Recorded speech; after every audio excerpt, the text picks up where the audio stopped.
బలవర్తమానం కొరకై దేవుని వాక్యంలో నుండి తెస్సలోనీయులకు రాసిన మొదటి పత్రిక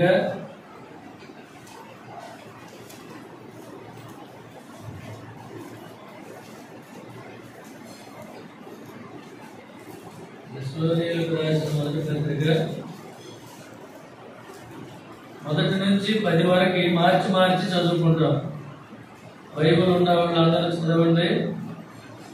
ఈ భాగాన్ని మీరు దగ్గరగా స్పష్టంగా చదవండి. తండ్రి అయిన దేవుని యందును ప్రభు అయిన యేసుక్రీస్తునందును ఉన్న తెస్సలోనికీయుల సంఘమునకు పౌలును సిల్వానును తిమోతియును శుభమని చెప్పి వ్రాయినది కృపయు సమాధానమును మీకు కలుగును గాక.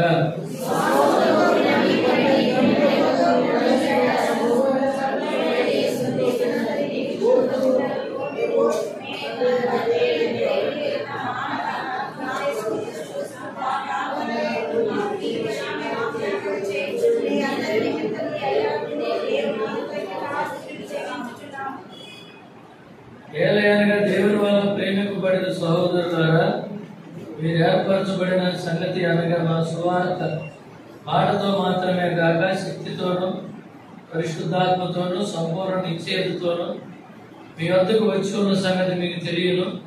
మీ నిమిత్తము మేము మీ ఎడల ఎట్టివారై ఉండమో మీరు ఎరుగుదురు.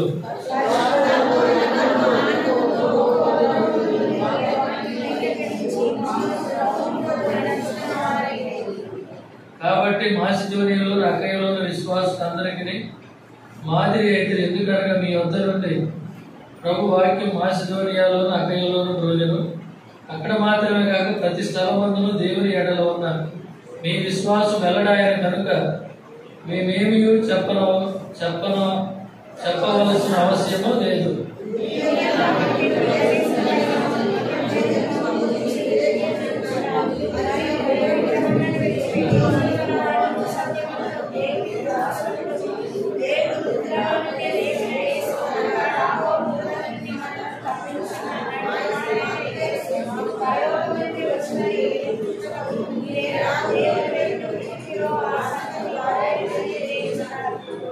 ప్రభు సాయం కొరకు మనం ప్రార్థన చేసుకుంటాం.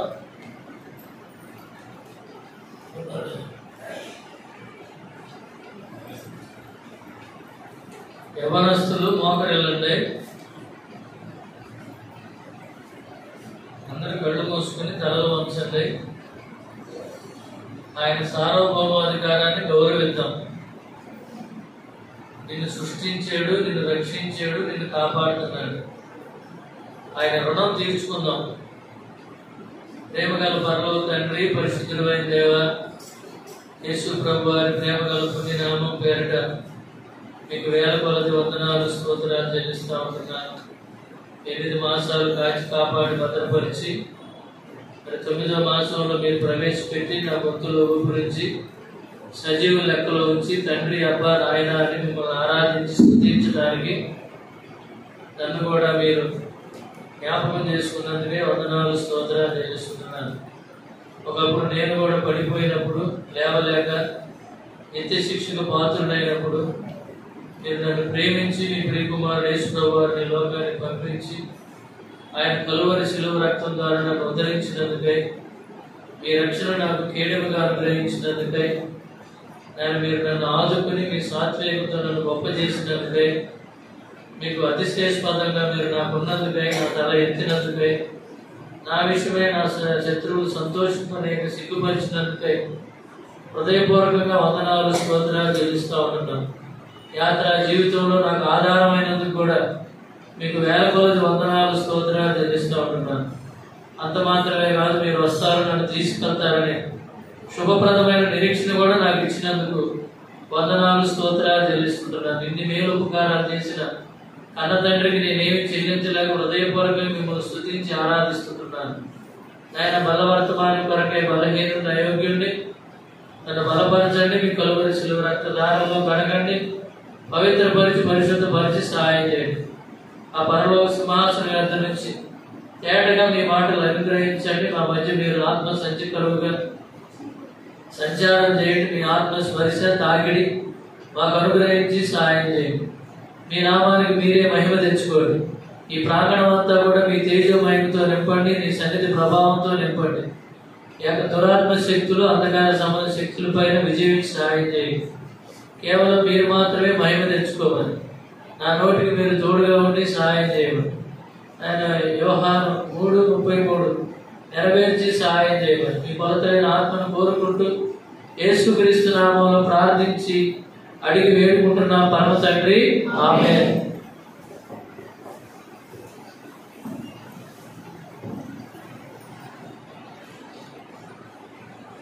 కనుక దేవుని సార్వభౌమాధికారాన్ని మనం ఏం చేయాలా?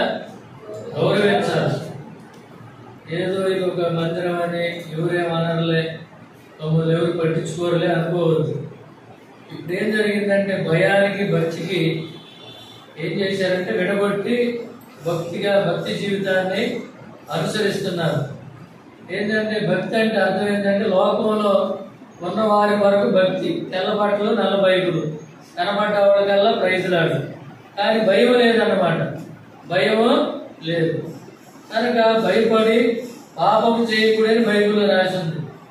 యెహోవా యందైన భయము పవిత్రమైనదని రాసింది. కనుక ఈ రీతిగా దేవుడి వాక్యం మనకి స్పష్టంగా తేటగా మనతో మాట్లాడేటప్పుడు మనం నిర్లక్ష్యంగా అలక్ష్యంగా ఉండొద్దు. మనం చదువుకున్న భాగంలో వాళ్ళు ఏమయ్యారంట? దేవుని వాక్యం చేత దేవుని వైపు త్రిప్పబడ్డారు. ఒకరోజు దేవుడు వస్తాడు, వచ్చినప్పుడు ఆయనతో కూడా మేము ఎత్తబడతాము అనే ఒక గొప్ప నిరీక్షణ వాళ్ళకు ఉంది. దశలోనియాలకు పత్రికల 2 అధ్యాయాల్లో కూడా రాకడను గురించి చెబుతా ఉంది. నిరీక్షణ లేని ఇతరుల వలె మీరు దుఃఖపడకూడదని. కనుక ఆయన వస్తాడు, నన్ను తీసుకెళ్తాడు అని ఈ రోజు ఎంతమంది మనం అనుకుంటున్నాం? ఆ సంగతి అన్న గుర్తుందా? ప్రభు ఎప్పుడు వచ్చినా నేను ఎత్తబడితే జాబితాలో ఉంటాను, ప్రభువా రా నన్ను తీసుకెళ్ళని చెబుతామా? కనుక అలా చెప్పే అనుభవంలో మనం రావాలి. 2వ పేతురు రాసిన పత్రిక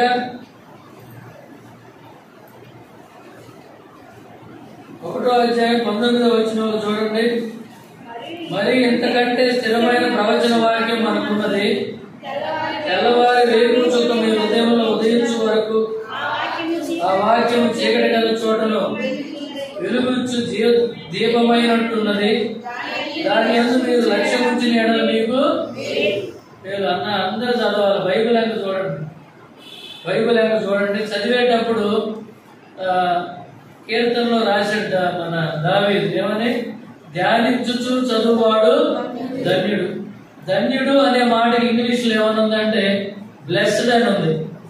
కనుక నీవు ధన్యుడుగా ధన్యురాలుగా ఉండాలంటే నీ హృదయాన్ని, నీ మనసుని తెరవాలి, నీ చెవులు, నీ కళ్ళు తెరవాలి, నీ దగ్గర ఉన్న బైబిల్ కూడా తెరవాలి. కనుక నేను నామకార్థంగా వచ్చిపోయానంటే నీకు ప్రయోజనం లేదు, నీ పక్కన వాళ్ళకి కానీ నీ ఇంట్లో వాళ్ళకి కూడా ఎవరికి ప్రయోజనం లేదు. ఆ వాక్యము చీకటి గల చోటను వెలుగుచ్చు దీపమైనట్టున్నది. దాని యందు మీరు లక్ష్యం ఉంచిన ఎడల మీకు మేలు. కనుక ఇప్పుడు మనం ఏం చేయాలా? దేవుని వాక్యం అందు లక్ష్యం ఉంచాలి. యవనస్తులు ఏం చేయాలా? ఒక నోట్ బుక్ తెచ్చుకోవాలా, పెన్ను పేపర్ తెచ్చుకోవాలా. ఈ రోజు వ్యాఖ్యం ఏం చెప్పారంటే బాగా చెప్పారు కానీ అనుకుంటారు. కానీ హృదయ అంతరంగంలో ఇమిడిపోయి ఉండాలంటే మనం ఏం చేయాలా? రాసుకోవాలి. కానీ ఇంకో విచారకరమైన సంగతి ఏంటంటే నేను చిన్నప్పుడు బ్యాప్టిస్ట్ చర్చికి వెళ్ళేవాడిని. బ్యాప్టిస్ట్ చర్చిలోనే దేవుడి పాటలు పాడేవాడిని, బయట సినిమా పాటలు పాడేవాడిని. కనుక లోకంలో నా ఇష్టానుసారంగా జీవించిన వాడిని. బాప్టిస్ట్ చర్చిలో నాకు తెలిసిన సంగతి ఏంటంటే ఆయన వాక్యం చెప్పుకుంటా ఉంటాడు, అందరూ బయటికి వెళ్ళిపోయి సెంటర్లో టీలు దాకా వస్తారు. తర్వాత ఆయన వాక్యం ముగించి పలహారం పెట్టే టైంకి అందరూ వచ్చి కూర్చుంటారు. నా పాత అనుభవం అది. తర్వాత లోదర్ చర్చి వాళ్ళు, రక్షణ అయిన వాళ్ళు కూడా బ్యాప్టిస్ట్ వాళ్ళు అందరూ వచ్చి ఒక చోట కలుసుకుని మాట్లాడుకుంటా ఉంటారు. ఈ హెబ్రోను సహవాసంలో ఉన్న ప్రత్యేకతని మనం ఏం చేసామంటే ఈరోజు ఆ విధానంలో మనం ఏం చేస్తున్నామంట? వెనక్కి తగ్గిపోతున్నాం. వాస్తవంగా హెబ్రోను సహవాసంలో ఉన్న నియమం ఏంటంటే 4 బాదం ఆకుల్లో 1 గంట అన్నం పెట్టి 1 గంట సాంబార్ అయితే అందరికీ అన్నం పెట్టే వరకు కూడా అందరూ ఓపికతో ఉంటారు. ఏందయ్యా బాబు ఎంతసేపా, ఎండిపోయింది సాంబార్ కూడా ఇంతసేపా పెట్టేది అనేవాళ్ళు ఒక్కళ్ళు ఉండరు. ఆ ఎండిపోయిన అన్నం తినడానికి, ఆ ఎండిపోయిన సాంబార్ తినడానికి ఎప్పుడు వరకు మందిరం అయిపోగానే అందరూ ఏం చేసేవాళ్ళు? వీధుల్లోకి వెళ్ళి సువార్త చేసి వచ్చేవాళ్ళు. తర్వాత ఏం చేసేవాడు? అందరు లైన్లో కూర్చునేవాడు. ఏ వరుసగా వరుస మరి సూపర్వైజర్లు అన్నం వడ్డించిన వాళ్ళు అక్కడ బల్ల దగ్గర నుంచున్న వాళ్ళకి ఏం చెప్పేవాళ్ళు అంటే, అన్న ప్రార్థన చేయొచ్చు అని చెప్పేవాళ్ళు. అప్పుడు ప్రార్థన చేసిన తర్వాత తినేవాళ్ళు. మళ్ళీ రెండవసారి అన్నం పెట్టేవాళ్ళు కాదు. ఒక్కసారి ఆ అన్నం తింటుంటే ఎంత తృప్తిగా ఉండేదంటే, పరలోకంలో నుండి పంపబడిన దేవుని ఆహారంతో పాల్పడేది. కనుక ఈనాడు ఏంటంటే ఆ సువార్తకి వెళ్ళి వచ్చి అన్నం తిని వచ్చేటప్పటికి ఎంత అయ్యేదంటే 5:30 అయ్యేది. 3 మెసేజ్లు ఉండేవి. ఏంటయ్యా ఇంతసేపు మెసేజ్ ఏంది, ఇంత టైం అయిపోతుందా అనేవాళ్ళే లేరు.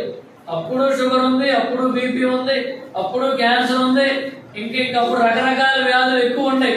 అప్పుడు వైద్యం లేదు, పెట్టలు రాలిపోయినట్టు రాలిపోయేవాళ్ళు. కానీ ఈనాడు అన్ని సదుపాయాలు ఉన్నాయి. గుండె కోసి నరాలు తీసి గుండె చేస్తున్నారు, కిడ్నీలు తీసి కిడ్నీలు వేసేస్తున్నారు. ఈ మెదడులో ఒక అన్నయ్య ఇక్కడికి తీసి మళ్ళీ ఇక్కడ పెట్టి, ఇక్కడ తీసి మళ్ళీ ఇక్కడ పెట్టారు. వెరాకాలు ఏందన్నా అంటే ఇక్కడ ఉన్నారా, ఇక్కడ దాకున్నాడు, నాకు అర్థం కాదు. తర్వాత ఇంకొక ఆయనకు వాచి పెట్టారంట గుండెల్లో. ఆ వాచి కొట్టుకుంటే మన సెల్ బ్యాటరీ అయిపోతే ఆగిపోతుందిగా. మరి ఏందన్న పరిస్థితి, నీ వాచి బ్యాటరీ అయిపోతే ఏమవుతుందంటే, బ్యాటరీ ఆగిపోని చేశారన్న అన్నాడు. మొన్న ఎగిరిపోయాడు ఆయన. అంటే దేవుడి సమయం వచ్చింది, ఎగిరిపోయాడు. ఎందుకు ఈ మాటలన్నీ చెబుతున్నానంటే, దైవ క్రమం అనేది చాలా ప్రాముఖ్యం.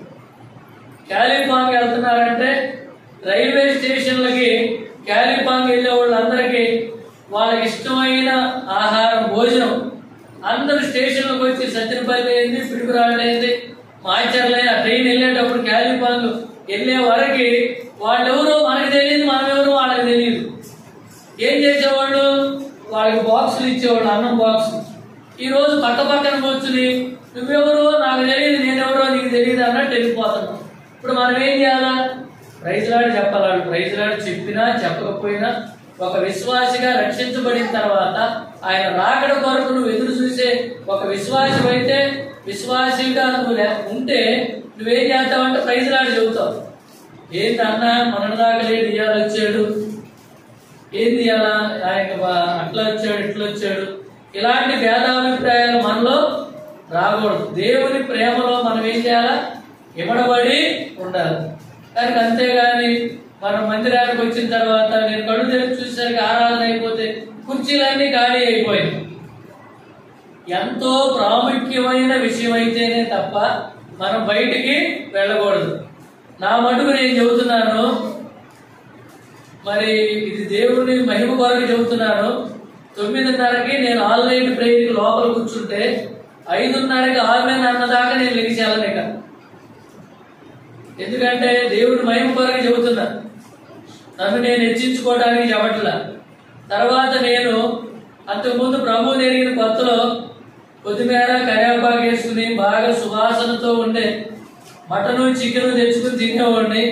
హాయిగా వచ్చి మందిరంలో నిద్రపోయేవాడిని. బల్లిచ్చినప్పుడు చెయ్యి ఎత్తి తీసుకుని వెళ్ళిపోయేవాడిని. ప్రభు అంటే అడుగుతున్నాడు, అరే నిన్ను రక్షించుకున్న ఉద్దేశం ఏంటి? నువ్వు కడుపారా తిని వచ్చి నిద్రపోవటానిక?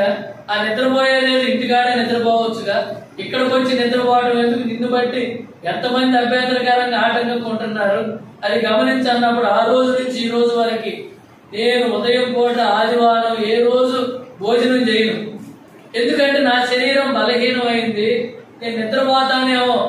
దేవుని వాక్యాన్ని ఇక్కడ ఏమని ఉంది చూడండి, ఈ మాట చదువుతుంటే నాకు ఆ వాక్యము చీకటి గల చోటును వెలుగించు దీపమైనట్టున్నది, దాని అందు మీరు లక్ష్యం ఉంచిన ఎడల మీకు మేలు.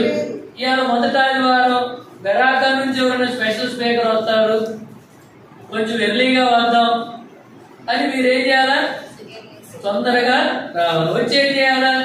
ప్రార్థన చేయాలి. అయ్యా నిలబడేవాడు బలహీనుడు, మట్టివాడు, ఒట్టోడు, ఏం చెప్పలేడు కనుక నువ్వేం చేయాలా?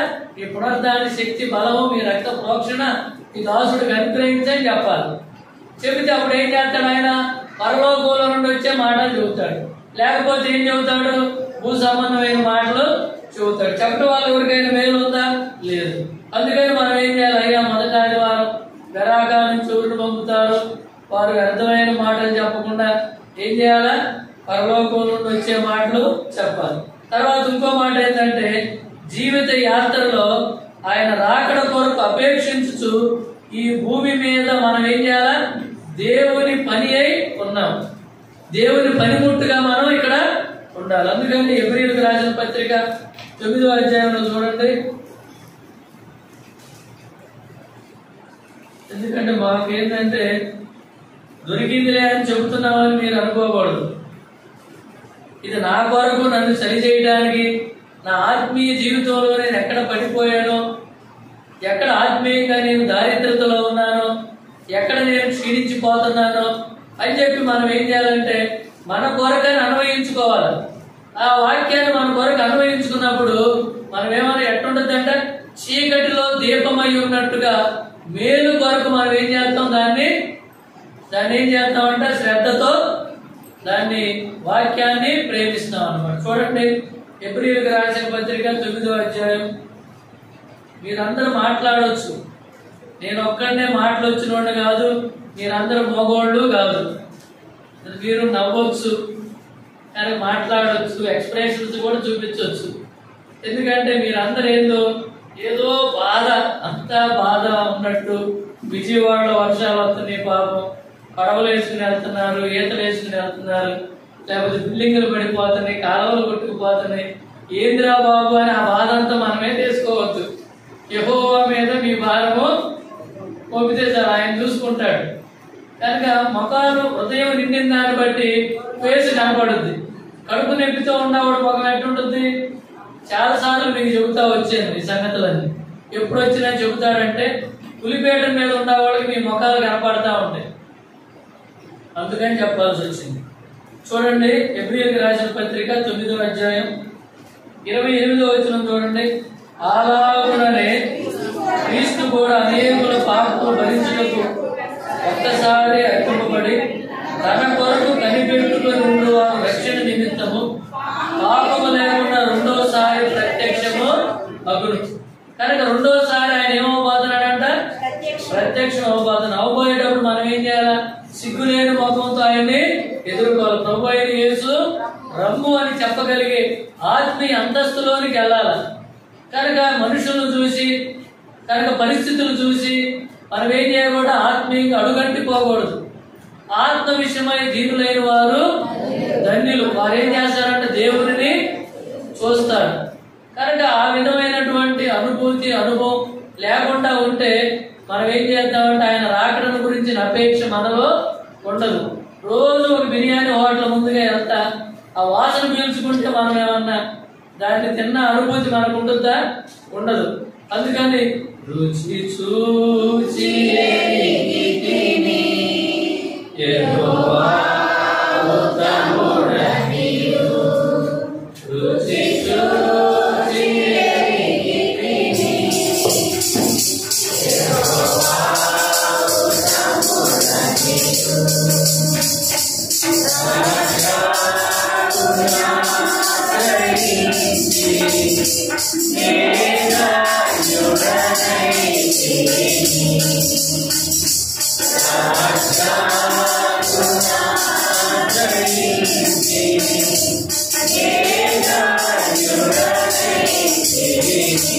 మనం రక్షకుడిని ఆశ్రయించి మనం ఏమయ్యామంట?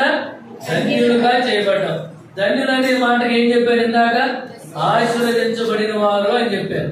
కానీ ఇక్కడ చూడండి, మనం యోగ్యునిగా మనకు మనమే నిర్దోషులుగా దేవుని ఎదుట ఏం చేయాలంట? నిలబడాల.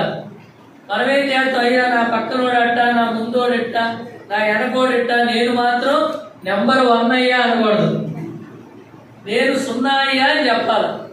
నాలో ఏమి లేదయ్యా, మన అతిశయము మనకున్నది ఏదైనా కూడా ఆయనని మనం చెప్పాలన్నమాట. అందుకనే మన యజమానుడైన ప్రభు అయిన యేసు క్రీస్తు వారి వరకు మనం ఏం చేయాలంటే మెలకువగా ఉండాలి. అందుకే కొరింథీయులకు రాసిన పత్రికలో ఇందాక మనం చదువుకోలేదు, చూడండి 11వ అధ్యాయం. ఆత్మీయంగా మనం ఇప్పుడు ఎలా ఉన్నామంటే ప్రభు బలలో చేయబోయే ముందు మనల్ని మనం ఏం చేయాలా? పరీక్ష చేసుకోవాలి. చూడండి ఏమనుందంటే 30వ వచనం, ఇందువలననే మీలో అనేక బలహీనులను రోగులమై ఉన్నారు, చాలా మంది విచలిస్తున్నారు. ఆత్మీయంగా మనం చనిపోయావా, నిద్రపోతున్నావా, బలహీనులమయ్యావా అనేది ఎవరికి వాళ్ళకే తెలుస్తుంది. సెల్ఫ్ ఎగ్జామ్ చేసుకుంటే ఎలా తెలుస్తుంది అన్నా అంటే, వాక్యం చదువుతుంటే అర్థం కాదు, దేవుడు నీతో మాట్లాడుతున్న అనుభూతి నీకు కలగదు. కనుక బైబిల్ చదువుకునే వాళ్ళు ఏం చేయాలంటే, ప్రతిరోజు మీ దినపాఠం చదువుకునేటప్పుడు ఒక నోట్ బుక్ పెన్ను పెట్టుకోవాలి. పెట్టుకున్నప్పుడు నీతో మాట్లాడతాడు. నువ్వు వ్యర్థంగా ఒక లెక్క చూసావు, నువ్వు సరి చేసుకో అనే మాట నీకు వచ్చిందనుకో, పాపము అని రాసి పక్కన రాసుకోవాలి. అది నిన్నేం చేశాడు? హెచ్చరించాడు.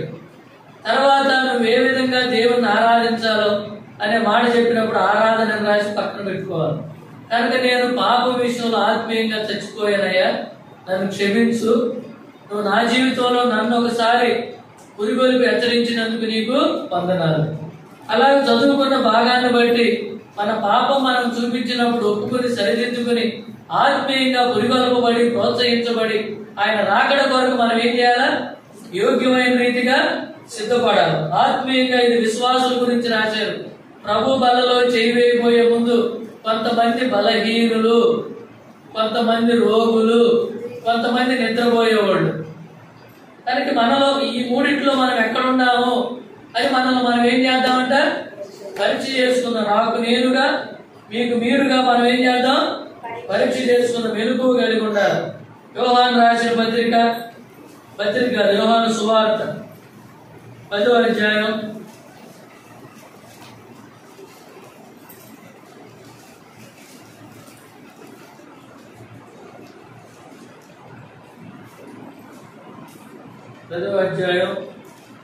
28వ వచనం వరకు, నేను వాటికి నిత్య జీవం ఇస్తున్నాను కనుక అన్నిటికీ నశింపు, ఎవడనో వాటిని నా చేతిలో నుండి అపహరింపడు. 29, వాటిని నాకు ఇచ్చిన నా తండ్రి అందరికంటే గొప్పవాడు కనుక నా తండ్రి చేతిలో ఎవడనో వాటిని అపహరింపలేడు. కనుక దేవుని చేతిలో మనం ఉండాలి. దేవుని చేతికి మనము అప్పగించుకోవాలి. మీ చేతితో నన్ను పట్టుకో, నీ ఆత్మతో నన్ను నడుపు, చేతిలో తిరగదు నేను అనుక్షణము, నన్ను చెక్కుము, చేతిలో తిరగదు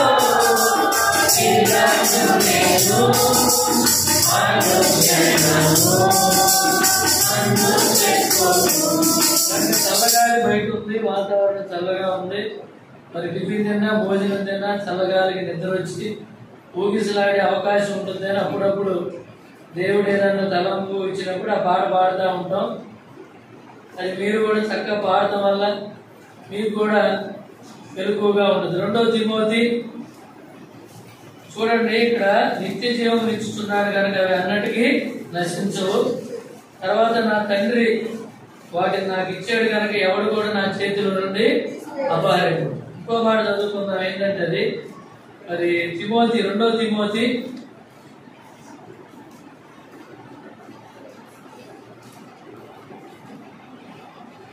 నేను ఎవరన్నా మాట్లాడుకున్నారా, నువ్వు ఏందన్నా మాట్లాడుకున్నారని అడుగుతాను. మీరు మాట్లాడుకోబాకండి, బైబుల్ చూడండి. 2వ తిమోతికి రాసిన పత్రిక 2వ అధ్యాయం 15వ వచనం, దేవుని యొక్క యోగినిగాను సిగ్గుపడనక్కర్లేని మహివానిగాను సత్యవాక్యమును సరిగా ఉపదేశించువానిగాను నువ్వే దేవునికి కనపరుచుకున్నటకు జాగ్రత్త పడుము. ఇది జ్ఞాపకం పెట్టుకోండి. చివరి దినాల్లో ఉన్నాం, అంచె దినాలు, అపాయకరమైన దినాల్లో ఉన్నాం. శత్రువు సాతాను చెలరేగిపోయే దినాల్లో ఉన్నాం. గర్జించి సింహం వల్ల ఎవరిని మృంగుదునా అని అపవాది సాతాను తిరుగుతున్న దినాల్లో ఉన్నాం. ఇంతవరకు ఉక్రెయిన్ రష్యా యుద్ధం ఆగిపోలేదు. తర్వాత కేరళలో ప్రచండమైనటువంటి వరదలు ఆగిపోలేదు. తర్వాత ఎక్కడ చూసినా హత్యలు, మానభంగాలు, తర్వాత రకరకాలైనటువంటి పరిస్థితులు, లోకంలో దుష్ట లోకంలో పాప లోకంలో ఉంటున్నాం కనుక మనం ఏం చేయాలంటే ఇక్కడ చూడండి, దేవుని ఎదుట యోగ్యునిగాను సిగ్గుపడనక్కర్లేని పనివారుగాను సత్యవాక్యములు సరిగా ఉపదేశించేవారుగాను నువ్వే దేవునికి కనపరచు. కనుక మనం ఏం చేయాలంటే మనమే పరీక్ష చేసుకోవాలా, నేను దేవుని ఎదుట యోగ్యునిగాను అని. నేను చిన్నప్పుడు ఏం చేసేవాడు అంటే లెక్కలు నాకు రావు, ఆ పెట్టికాడే కూర్చునేవాడు, అంచెవుడి పుస్తకాలు సర్దుతూ ఉండేవాడు. అలాగే మా అమ్మ ఏంటిరా ఈరోజు హోంవర్క్ చేయలేదా అని అడిగేవాడు. చేయలేదమ్మా అనేవాడు. సరే అట్లా మానుకుంటానికి అలవాటు పడేవాడు. తర్వాత కొన్ని రోజులు మా ఇంట్లో నన్ను తొందర పెట్టి పంపించేవాళ్ళు. అప్పుడు ఏం జరిగింది, నేను అందరు లెక్కలు చేసిన వాళ్ళు ఇట్లా నిటారుగా నిలబడేవాడు.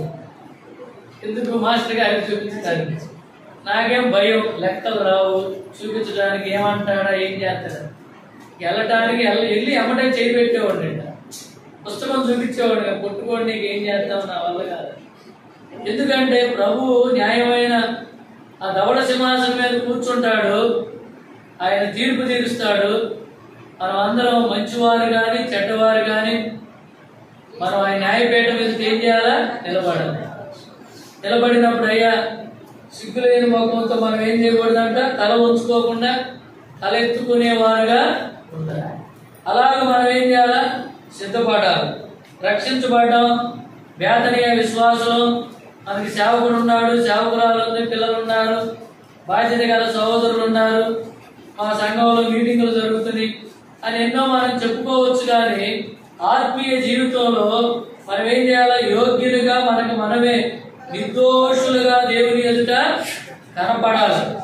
కనుక మన పితరులైన వారికి మాదిరిగా మనం ఏం చేయాలి, మన హృదయాన్ని శుద్ధిపరచుకోవాలి. హృదయం అన్నిటికంటే మోసకరమైనది, ఘోరమైన వ్యాధి గలది. బైబుల్లో పెట్టుకుని కూడా మరి నేను మెరాకాలు చూస్తూ ఉంటాను, సెల్ ఫోన్ చూస్తూ ఉంటారు, చాటింగ్ చేస్తూ ఉంటారు, ప్రార్థన చేస్తున్న మోకరిల్లరు కళ్ళు మూసుకోరు. కనుక నేను మాత్రం నిలిచేళ్ళు అయ్యా తప్పు నాన్న అంటే చేయకూడదని చెబుతారు. వాళ్ళందరూ నాకు మింగేసేటట్టు చూస్తారు. అంటే మింగలేరు, మింగటానికి ఎంత అవకాశం ఉంటే అంత చూస్తారు. ఎందుకంటే నేనేం చేశానంటే జ్ఞాపకార్థ గ్రంథం ఉంటుంది బైబిల్లో, 2 గ్రంథాలు ఉంటాయి బైబిల్లో. జ్ఞాపకార్థ గ్రంథం ఒకటి, ఇంకోటి ఏంటి చెప్పొచ్చు, నేను ఇందాక మాట్లాడవచ్చు అన్న జీవగ్రంథం ఉంటుంది. జ్ఞాపకార్థ గ్రంథం, జీవగ్రంథం. జీవగ్రంథంలో నీ పేరు కనపడని ఎడల నువ్వు ఎక్కడుంటావు, మండుచున్న అగ్నిగుండంలో పడిపోతావు. జ్ఞాపకార్థ గ్రంథంలో కానీ నీ పేరు రాయబడకపోతే నువ్వు ఎక్కడుంటావు, ఆయన న్యాయమైన తీర్పు దగ్గర నిలబడి ఆయన తీర్పులో నువ్వేం చేస్తావంట, సిగ్గులేని ముఖంతో తలకాయ పంచుకుంటావు. ఆ రోజు బెరాకాలో కిషోర్ అన్న మీకు చెప్పాడా చెప్పలేదా, ఫలానా టయానికని అక్కడ రాసి ఉంటుంది. అబ్బా నాకెవరు చెప్పలేదన్నా, నాకు అసలు తెలియదన్నా అని మనం చెప్పడానికి అవకాశమే లేదు. ఖచ్చితంగా చెప్పింది చెప్పినట్టు జరుగుద్ది అనమాట. అందుకని ఈ సంగతి మీరు మర్చిపోవద్దు. కనుక ఆ విధంగా మనం ఏం చేయాలంటే మన వ్యక్తిగత ఆత్మీయ జీవితంలో ఎక్కడ పడిపోయామో, ఎందుకు పడిపోయామో, ఎలా పడిపోయామో మనం తిరిగి లేవనెత్తేవాడు, ఉద్ధరించేవాడు, మనల్ని బలపరిచేవాడు, మనల్ని ఆదుకుని ఆదరించేవాడు, మన రక్షణను కేడముగా ఆయన దక్షిణ హస్తంతో మనల్ని స్థిరపరిచేవాడైనటువంటి ఆ దేవుడిని మనం ఏం చేయాలా, ఆశ్రయించాలి. యెహోవాను ఆశ్రయించిన నరుడు ధన్యుడు అని రాశాడు. కనుక మనం ఆయన నమ్ముకున్న వాడు కూడా ధన్యుడు అని రాశాడు. ఈ విధంగా మనం ఏం చేయాలంటే ఆయన మీద మనం ఏం చేయాలా, ఆధారపడి ఉండాలి. అపోస్తుల కార్యాలు 15వ అధ్యాయం చూడండి.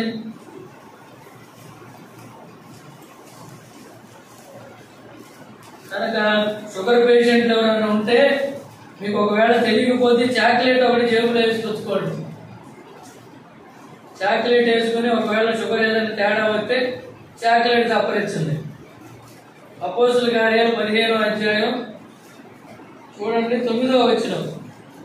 వారి హృదయములను విశ్వాసం వలన పవిత్రపరిచి మనకును వారికి ఏ భేదమైనను కనపరచలేదు. పవిత్రపరిచి. కనుక వారి హృదయములు దేని ద్వారా, విశ్వాసము వలన. కనుక ఎవరికి మనకి భేదం లేదు, మన పితరులైన వారికి. కనుక మన పితరులైనను మనమైనను మొయ్యలేని కాడిని శిష్యుల మీద పెట్టి వీరెందుకు దేవుని శోధించుతున్నారు? ప్రభువైన యేసు కృప చేత మనము రక్షణ పొంది ఉన్నామని నమ్ముచున్నాము కదా, అలాగే వారును రక్షణ పొందుదురు అనెను. రక్షణ అనేది ఏంటంటే భూత వర్తమాన భవిష్యత్ కాలంలో ఉండేది రక్షణ. అంటే past tense, present tense, future tense. నేను రక్షించబడ్డానని సంకలు కొట్టుకుంటే ప్రయోజనం లేదు. రక్షించబడిన తర్వాత రక్షణ కొనసాగించాలి. ఆ రక్షణలో మనం ఏం చేయాలా? ముగించాలి. మన చూపుల్లో, తలంపుల్లో, ఆలోచనల్లో ఎక్కడ పాపానికి చోటు లేకుండా పవిత్రులుగా, పరిశుద్ధులుగా, నిర్దోషులుగా, నిష్కలంషులుగా ఆయన మహిమ ఎదుట మనం ఏం చేయాలా? నిలబడాలి. కనుక నిలబడాలంటే ఎలా నిలబడగలం? విశ్వాసము ద్వారా నిలబడగలం. అలా నిలబడాలంటే విశ్వాసంలో ఏముండాలా? క్రియలు ఉండాలా, పనులు ఉండాలా. కనుక మనకి ఒక పేరు కూడా ఉంది. ఏం పేరుంది? విశ్వాసులు అని పేరుంది. ఏ పేరుంది? విశ్వాసులు. ఇంకో పేరు కూడా ఉంది, పరిశుద్ధులు అని పేరుంది. దేవుడు ఏంటంటే పరిశుద్ధమైన పిలుపుతో నేను మిమ్మల్ని పిలిచాను. ఎందుకు పిలిచాను? పరిశుద్ధులుగా ఉండటానికి పిలిచాను. కనుక నేను పరిశుద్ధుడనై ఉన్న ప్రకారం మీరును పరిశుద్ధులై ఉండండి అని చెప్పాడు. ఇంతకంటే వివరంగా వాక్యం చెప్పాల్సిన అవసరం ఏమీ లేదు. మన ఆత్మీయ జీవితంలో దేవుడు దహించు అగ్ని అయి ఉన్నాడు కనుక, రోషం కలిగిన దేవుడు కనుక మనం ఏం చేయాలి? అలాగ మనం కూడా రోషంతో దేవుని కొరకు, దేవుని రాకడ కొరకు మనం ఏం చేయాలా? సిద్ధపడాలి. అందుకని సెకండ్ బైబుల్ ఒకటి ఉంది. ఈ బైబుల్ తో పాటు జాన్ బనియన్ రాసిన పుస్తకం ఒకటి ఉంది. ఏంటంటే అది యాత్రికుని ప్రయాణం. ఒకవేళ యాత్రికుడి ప్రయాణం ఎవరైనా చదువుకోకపోతే, నేను చెప్పానుగా, యాత్రికుడి ప్రయాణం ఎవరైనా చదవకపోతే బైబుల్తో పాటు ఏం చేయాలి? మీరు కూడా యాత్రికుడి ప్రయాణం చదవండి. విశ్వాస జీవితంలో మనకు ఎదురయ్యే ప్రతి పరీక్ష పరిశోధనలో మన పితరులు, వారి జీవితాలు, వారి అనుభవాలు, వారు ఎలా జీవించారో, ఎలా నడిచారో, దేవుని కొరకు వాళ్ళు క్రయం చెల్లించి సాక్షులుగా ఎలా చనిపోయారో మనం కూడా అదే విధంగా సిద్ధపడాలంటే ఏం చేయాలా? యాత్రికుడి ప్రయాణం చదవాలి.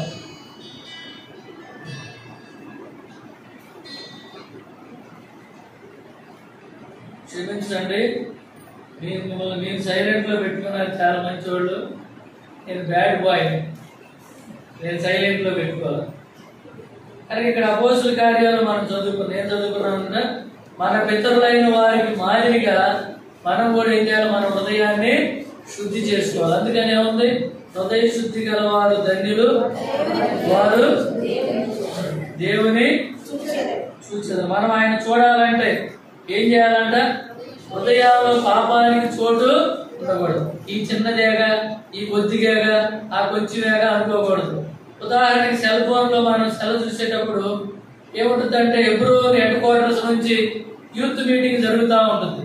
జరిగేటప్పుడు వరకు మనం పైకి అట్ట అంటాం, అంతే. అనగానే వేరే డెవిల్ స్పిరిట్ వచ్చేసింది, అక్కడే ఆగిపోతాం. ఇది చూస్తే తప్పేందని కొన్ని నిమిషాలు చూసి మళ్ళీ కిందకు వస్తాం. ఏంటయ్యా ఇది, ఎందుకు కొత్తగా చెప్పే వాక్యం మళ్ళీ పైకి అని అంటాం. ఎట్ట చేసి అట్ట చేసి ఎట్ట చేసి అట్ట చేసి ఏది మనం చూడలేక మన శరీరాన్ని ఆస్పదం చేసుకుని మనం ఏం చేస్తామంట? అపవాది సాధారణ మన చేతికి ఇచ్చిన ఈ లోక మహిమ ఏంటది? Cell phone. యేసు ప్రభు వారికి కూడా చెప్పింది, ఈ లోక మహిమలన్నీ నీకు ఇస్తాను, నువ్వు నా కాళ్ళకు మొక్కు అన్నప్పుడు ఏం చెప్పాడు? ఈ దేవుడైన యెహోవాను మాత్రమే నీవు మొక్కాలి, వేరే వాళ్ళని మొక్కకూడదు. కనుక ఈ సెలలో ఏముందంట? ఈ మహిమ ఉంది, లోకం యొక్క మహిమ ఉందన్నమాట. ప్రతి వాడు చేపలు కొయ్యడానికి కాడ నుంచి, కూరలు ఉండే కాడ నుంచి, బట్టలు ఉతికే కాడ నుంచి, అంట్లు బిగిసిన కాడ నుంచి, ఒకటేంది రెండేంది, ఎన్ని కావాలంటే అన్ని ఉంటాయి. కనుక వాటన్నిటి నుంచి మనం ఎంతవరకు చూసుకోవాలో, మన పిల్లలు ఏం చూస్తున్నారో, ఏం చేస్తున్నారో కూడా తల్లిదండ్రులుగా కూడా మీ బాధ్యత ఉందన్నమాట. మొన్న డిఎస్పీ చెబుతున్నాడు, మీ పిల్లలు అర్ధరాత్రులు పొద్దుగురిన తర్వాత బయటికి వెళ్తున్నారా, వెళ్తుంటే ఎందుకు వెళ్తున్నారని అడగండి. ఎందుకంటే గంజాయి చదువుకునే పిల్లలకు అలవాటు చేశారండి చాలా మంది.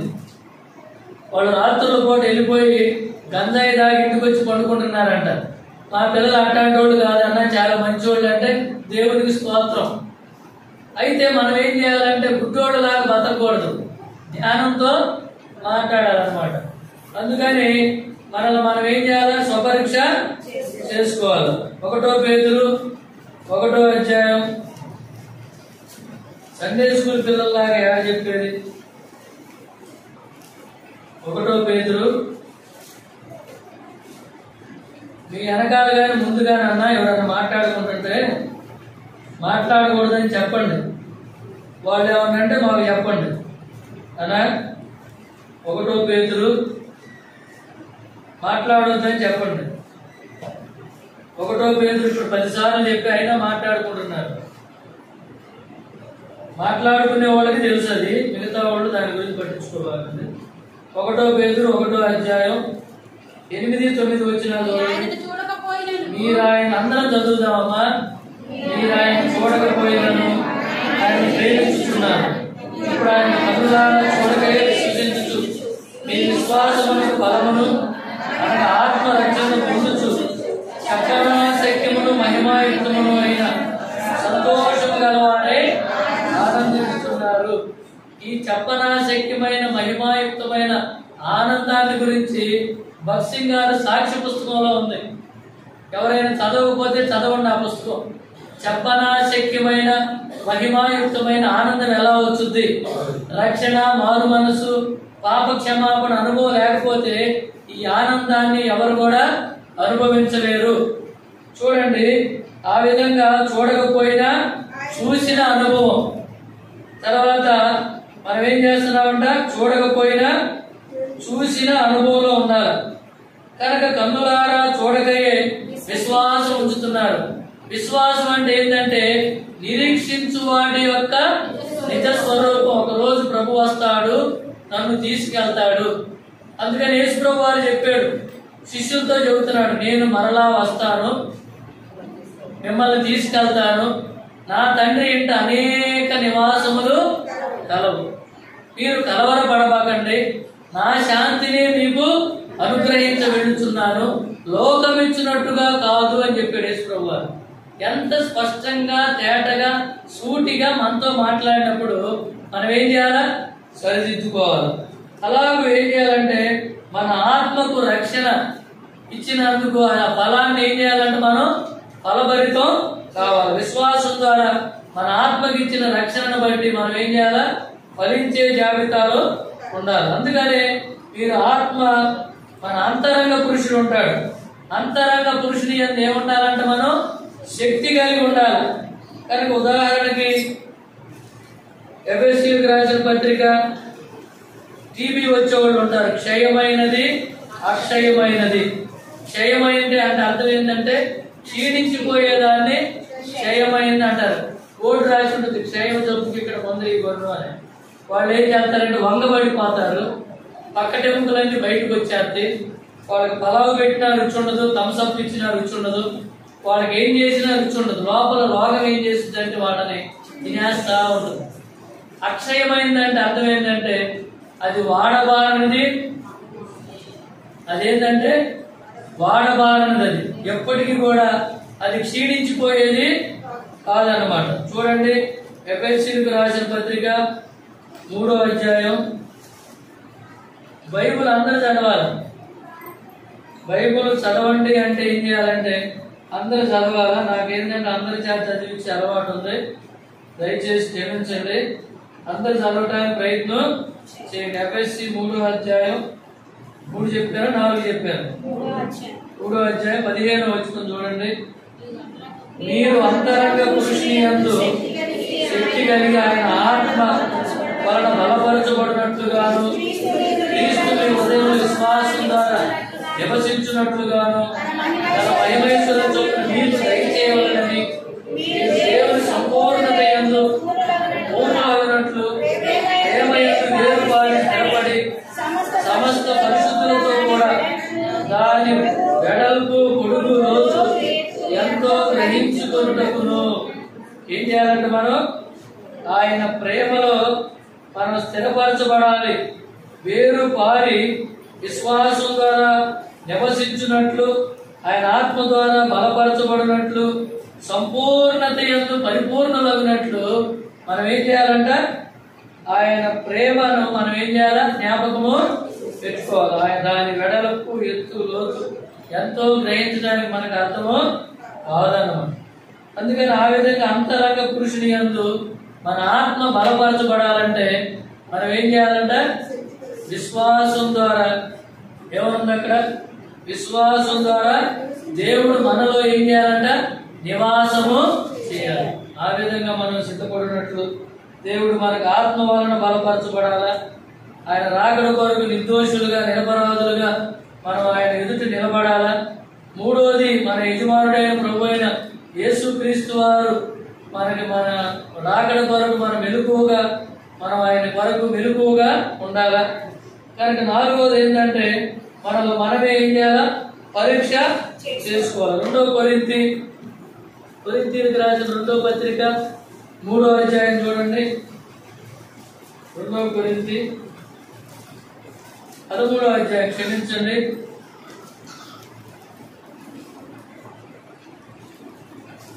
కొరింథీయులకు రాసిన పత్రిక 2వ అధ్యాయం 13, 5వ వచనం చదువుతాం.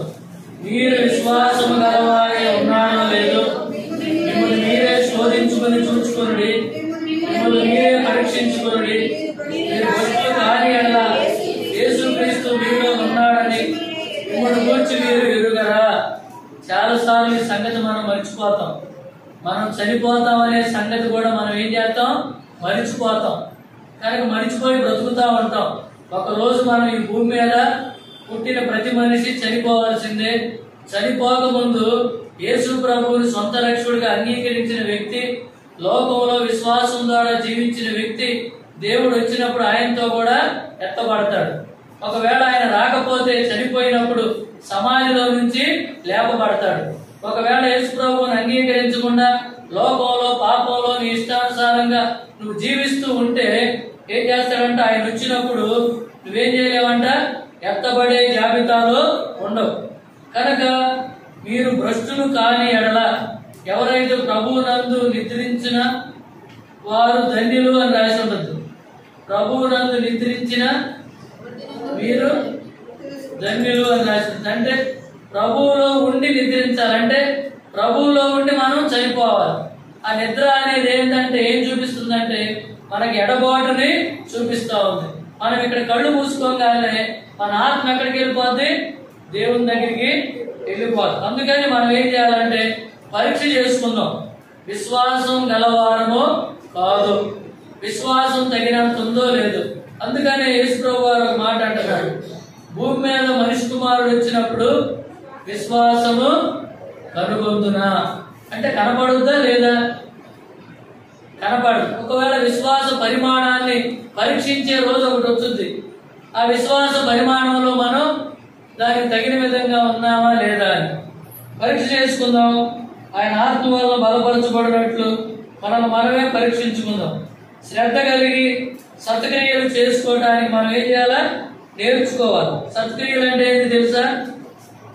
సత్క్రియలు చెప్పండి అమ్మా.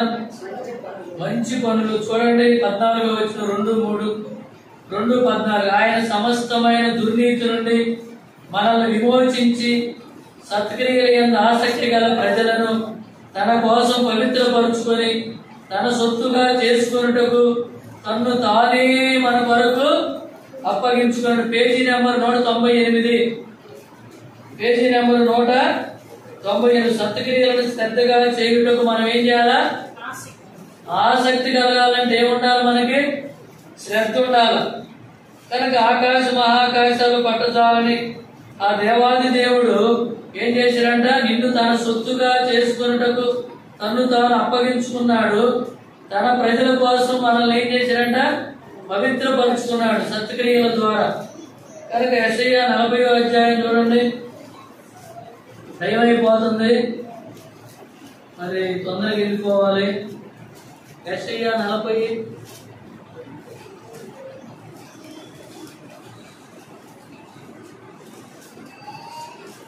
యెషయా 40వ అధ్యాయం 12వ వచనం చూడండి. 12 తన కుడి స్థితిలో జలములు కొలిచిన వాడేవాడు, జలతో ఆకాశం కొలిచిన వాడేవాడు, భూమిలో ఉన్న మన్ను ఫలపాత్రలో ఉంచిన వాడేవాడు, రాసులో పర్వతమును కొలిచిన వాడేవాడు, తూలించేంత కొండలను కొలిచిన వాడేవాడు, యెహోవా ఆత్మకు నేర్పిన వాడేవాడు, ఆయనకు మంచిది ఆయనకు బోధించిన వాడు ఎవరు? మన దేవుడు ఎవరమ్మా అంటే, ఇలాంటి గొప్ప దేవుడిని ఏం చేయాలంటే నువ్వు విశ్వాసం ద్వారా చేర్చుకోవాలి.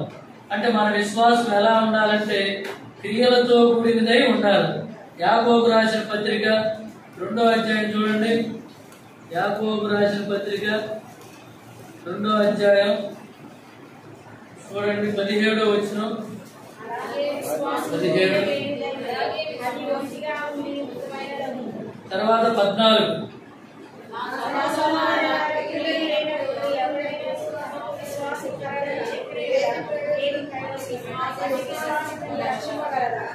ఇప్పుడు ఏంటంటే మనం గమనించాల్సింది అన్నింటిలోనూ సిస్టర్సే ఫస్ట్. ఎందుకంటే బ్రదర్స్ ఎవరు చదవట్లా. ఎందుకంటే చదవటం వల్ల ఏమవుతుందంటే ఒక్కోసారి అది మన ఆత్మీయ జీవితానికి ఎంతో ఆశీర్వాదకరంగా ఉంటుందండి. మన నోటితో చదవాలి. హృదయ అంతరంగంలో నుండి వచ్చేదే ఆశ, ఆసక్తి. కానీ ఇక్కడ ఏముంది? అలాగే విశ్వాసము క్రియలు లేనిదైతే అది ఒంటిగా ఉండి మృతమైపోతుంది. అంటే క్రియలతో విశ్వాసం ఏమైందంటే ముడిపడి, క్రియలు లేనప్పుడు ఎవడైనా నాకు విశ్వాసం ఉందని చెబితే అదేమైనా ప్రయోజనం ఉందా? యేసు ప్రభువు వారు చెబుతాడు, ఆవగింజంత విశ్వాసం ఉంటే ఈ కొండ పెగిలింపబడి ఎక్కడ పడుతుందంట? సముద్రంలో పడుద్ది. కనుక మీరందరూ నువ్వే మాట్లాడుకోనా, మాకు అన్ని తెలిసినా మేమేం చెప్పమనా అంటున్నారు. అందుకని రాహాబు విశ్వాసం ఉంచింది. తన క్రియలను బట్టి తన కుటుంబాన్ని, పిల్లల్ని, తన సంతానాన్ని ఏం చేసుకుందంట? రక్షించుకుంది. అమ్మో మీ దేవుడి గురించి మేము విన్నాము, మా గుండెలు కరిగిపోయినాయి అని చెప్పింది. మీ దేవుడు సామాన్యమైన దేవుడు కాదు, మమ్మల్ని జ్ఞాపకం చేసుకోండి అన్నప్పుడు ఆ కిటికీకి ఏం కట్టిందంట? తొగర కట్టింది. తొగర కట్టి ఏం చేసిందంట? నిరీక్షణతో క్రియారూపకంగా చూపించింది. చూపించినప్పుడు ఏం జరిగిందంట? విశ్వాసం ఉంది, అక్కడ క్రియ కూడా ఉంది. క్రియ ఉండబట్టి ఏం జరిగిందంటే అక్కడ వారి కుటుంబం అంతా కూడా ఏం చేయబడింది? తప్పించబడ్డారు, రక్షించబడ్డారు. విశ్వాసంతో పనిచేయాలి కానీ స్వార్థంగా వాడు చూస్తున్నారు, వీడు చూస్తున్నారు, వాడు మెచ్చుకుంటారు, వీడు మెచ్చుకుంటారని చేయవద్దు. నిన్ను చూస్తున్న దేవుడు చూస్తున్నాడని భయంతో నువ్వేం చేయాలో దేవుడి పనిని పనివాడుగా పని చేయాలి. ఆరంభించిన ప్రతి పని కూడా హృదయపూర్వకంగా చేయాలి. అబ్బా ఏం పని రా, సేవకుడు ఇప్పుడు చెప్పాడేంది, పెద్దలు ఇప్పుడు చెప్పారేంది, ఏం పని ఇది, అన్నకి ఏం పని లేదు. 2వ దినవృత్తాంతాలు చూడండి. పద్దాక మోకరిల్లమంటారు, బైబుల్ చదవమంటారు. 29 2వ దినవృత్తాంతాలు 29. యవ్వనస్తులు బైబుల్ చదవడం నేర్చుకోవాలి. కనీసం బైబుల్ అయినా చూసి నేర్చుకోవడానికి ప్రయత్నం చెయ్యాలి. అన్నాడు ఇందాక మా యవ్వనస్తులు ఆరాధిస్తారన్నా అన్నాడు. చాలా సంతోషం. 2వ దినవృత్తాంతాలు 31 అమ్మా. 2వ దినవృత్తాంతాలు 2వ దినవృత్తాంతాలు 31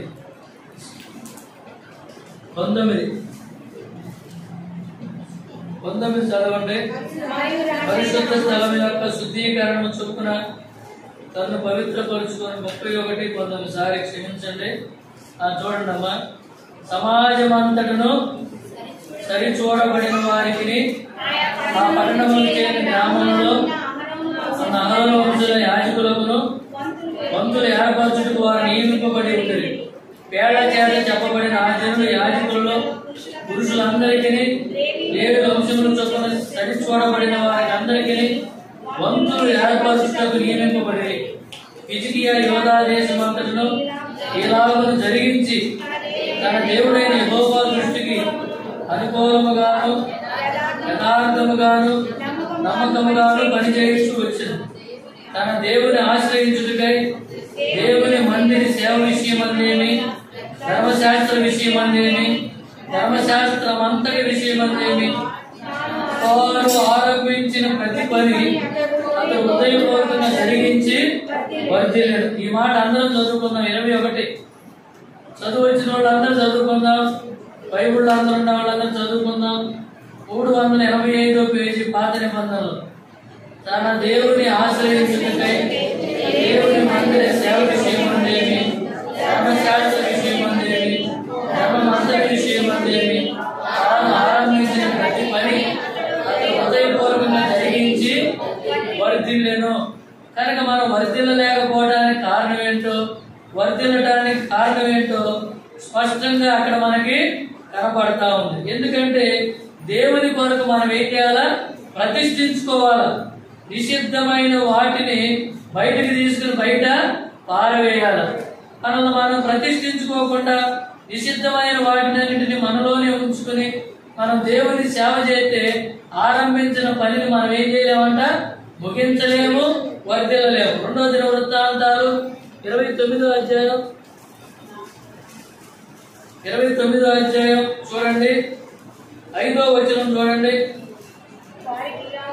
వారికి ఇలాగూ సెలవిచ్చెను, లేవీయులారా నా మాట ఆలకించుడి. మిమ్మల్ని మీరు ప్రతిష్ఠించుకొని మీ పితరుల దేవుడైన యెహోవా మందిరమును ప్రతిష్ఠించి పరిశుద్ధ స్థలములో నుండి నిషిద్ధ వస్తువులన్నింటినీ బయటికి కొనిపోవుడి. ప్రతిష్ఠించుకోవడం అంటే అర్థం ఏంటంటే నాజీరు చేయబడటం. నాజీరు అంటే సంసోను ఏం చేశాడు? దేవుని చేత ప్రతిష్ఠించబడ్డాడు. దేవుని కొరకే జీవించాలని తీర్మానం చేసుకున్నాడు. కానీ శత్రువు సాతాను ఒడిలో పడుకుని ఆత్మీయ క్షీణత దారిద్రతలోకి వెళ్ళి దేవునికి అవమానం తీసుకొచ్చి 2 కళ్ళు పోగొట్టుకున్నాడు. కనుక దేవుడు మన మనోనేత్రాలు వెలిగించాడు. నా మనోనేత్రము తెరచి నా కఠిన హృదయమును మార్చి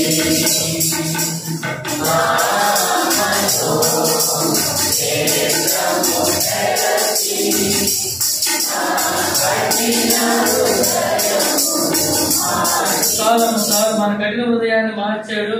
మన మనోనేత్రాలు తెరిచాడు. అంధకారంలో ఉన్న మనల్ని వెలుగులోనికి తీసుకొచ్చాడు. కానీ ఇప్పుడు మన తీర్మానం, ప్రతిష్ఠించుకున్న తీర్మానం ఉందా లేదా?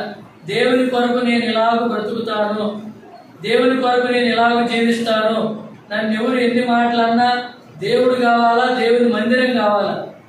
నన్ను ఎలాంటి పరిస్థితులు నా కుటుంబంలో వచ్చినా, సంఘంలో వచ్చినా, సమాజంలో వచ్చినా, ఎలాంటి పరిస్థితులకైనా నేను వెనకకు తిరగను, మేము దేవుని మందిరమును విడిచిపెట్టము అని నెహెమ్యా దినాల్లో నెహెమ్యా ఇశ్రాయేలు అందరితో మాట్లాడినప్పుడు వాళ్ళు చేసుకున్న తీర్మానం ఇది. మేము దేవుని మందిరమును విడిచిపెట్టము.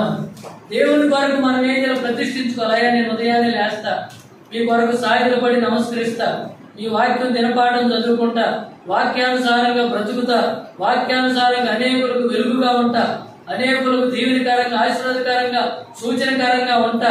నా ద్వారా ఎవరికి అభ్యంతరంగా, ఆటంకంగా ఉండకుండా ఉంటా.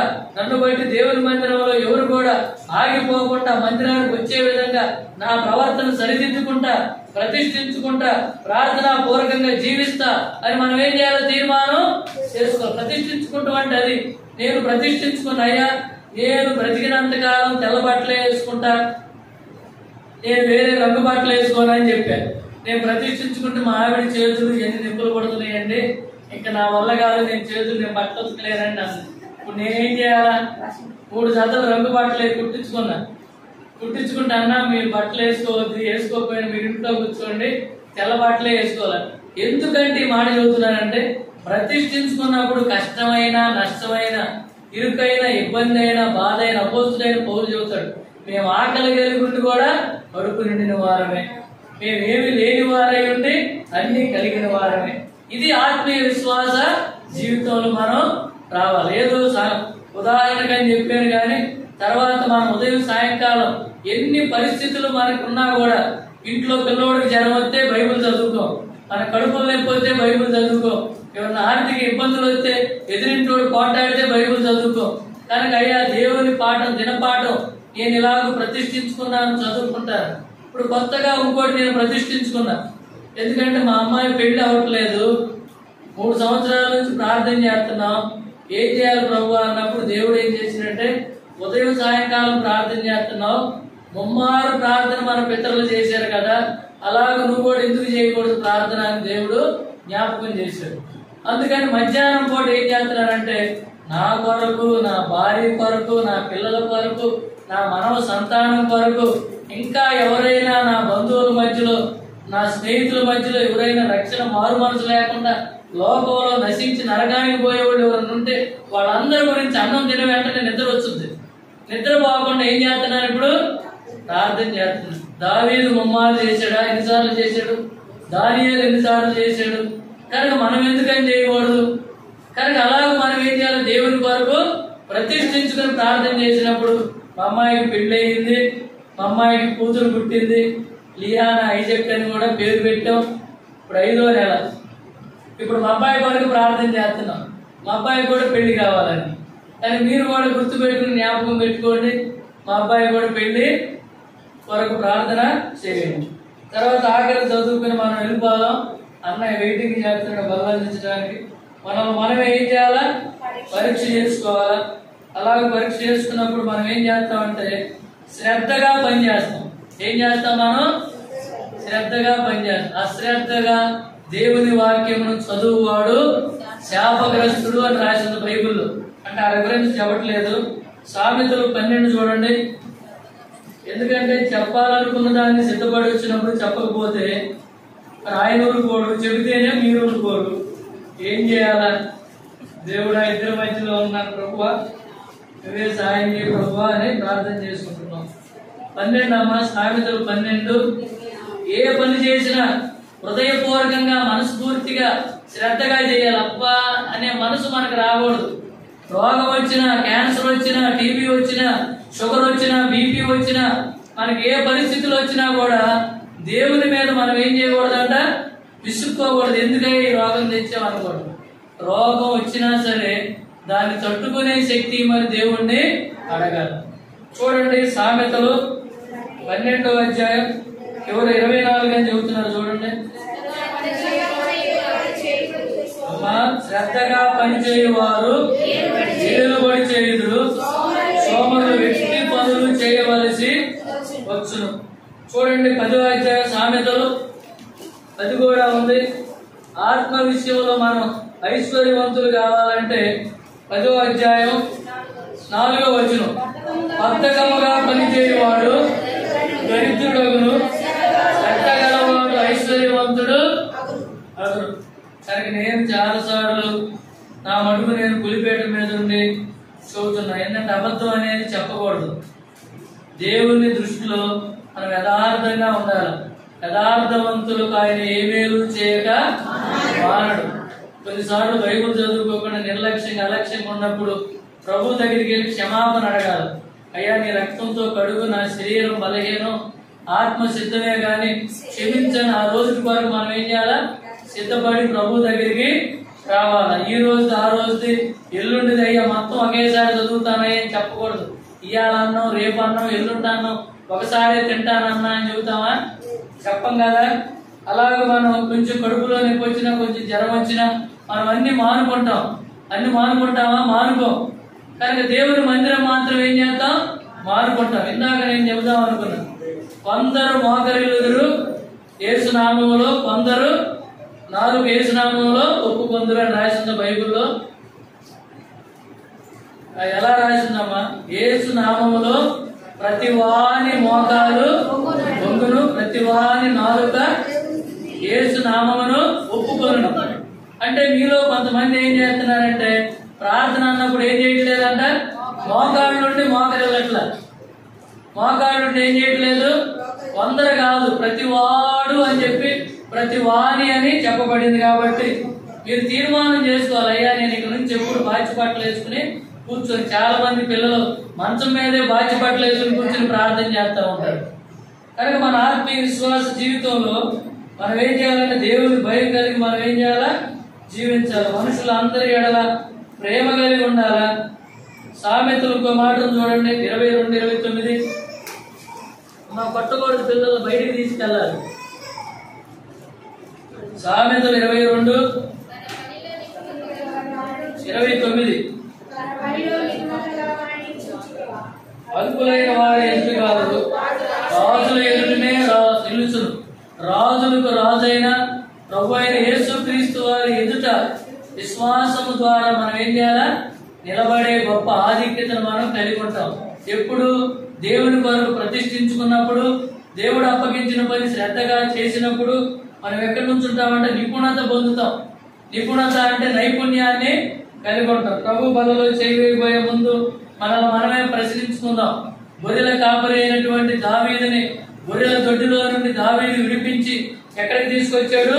ఇశ్రాయేలు మీద రాజుగా చేశాడు. నేను కోరుకున్నవాడు ఇతడే అన్నాడు.